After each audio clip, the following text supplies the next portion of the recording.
Assalamualaikum warahmatullahi wabarakatuh. Perkenalkan, nama saya Rifka Fifah dengan NIM 101252505 dari kelas C625.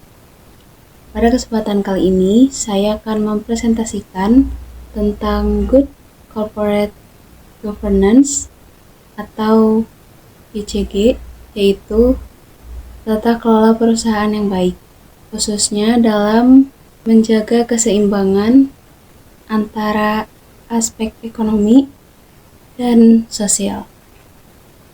Sebelum masuk ke pembahasan utama, kita perlu memahami terlebih dahulu apa itu GCG.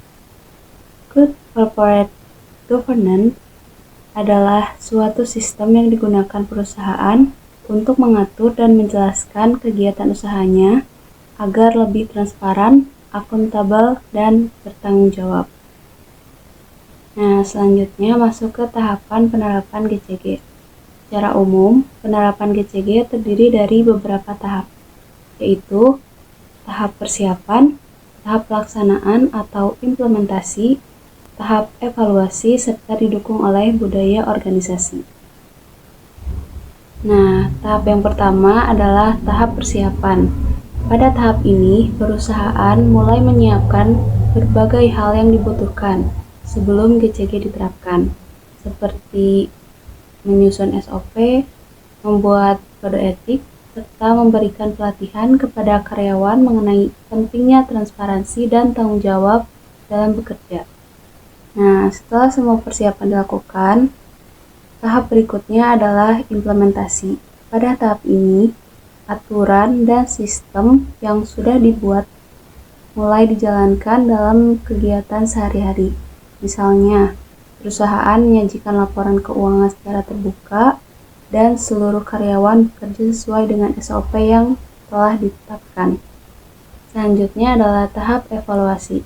Tahap ini bertujuan untuk menilai apakah penerapan GCG sudah berjalan dengan baik atau belum. Contohnya, perusahaan melakukan audit secara berkala serta melakukan perbaikan terhadap sistem yang masih memiliki kekurangan. Nah, selain tahapan tersebut, keberhasilan GCG juga sangat dipengaruhi oleh budaya organisasi. Budaya ini terlihat dari kebiasaan dan sikap karyawan dalam bekerja, seperti bersikap jujur, disiplin, dan terbuka dalam menjalankan tugasnya. Nah, setelah membahas tahapan, lanjut ke prinsip dasar GCG. Prinsip ini penting untuk menjaga keseimbangan antara kepentingan ekonomi dan sosial dalam perusahaan. Beberapa prinsip utamanya adalah keterbukaan, independensi, serta kesetaraan dan kewajaran.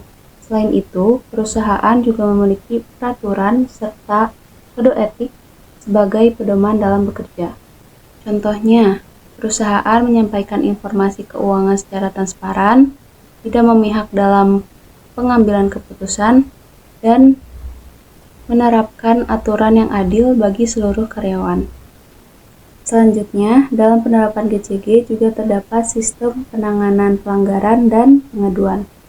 Sistem ini bertujuan untuk menangani setiap pelanggaran yang terjadi secara terstruktur, mulai dari penerimaan laporan hingga tindak lanjutnya. Selain itu, baik pelapor maupun pihak yang dilaporkan akan mendapatkan perlindungan. Misalnya, jika ada karyawan yang melaporkan kecurangan, maka identitasnya akan dirahasiakan.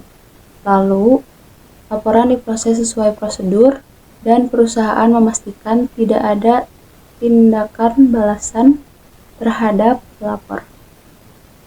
Selain itu, dalam kegiatan operasional, perusahaan juga menerapkan standar kerja yang jelas serta memperhatikan aspek keselamatan dan kesehatan kerja. Hal ini penting agar seluruh kegiatan dapat berjalan dengan aman dan tertib. Nah, jadi karyawan diwajibkan mengikuti prosedur kerja dan menggunakan alat pelindung untuk mengurangi risiko kecelakaan.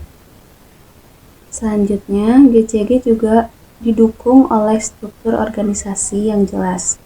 Struktur ini terdiri dari rapat umum, pemegang saham, dewan komisaris, direksi, serta unit audit internal yang memiliki peran dan tanggung jawab masing-masing.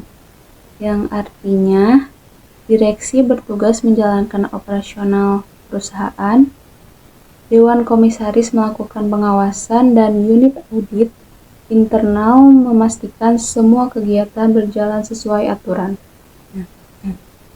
Dapat disimpulkan bahwa penerapan GCG sangat penting dalam menciptakan perusahaan yang transparan, adil, dan bertanggung jawab, serta mampu menjaga keseimbangan antara kepentingan ekonomi dan sosial.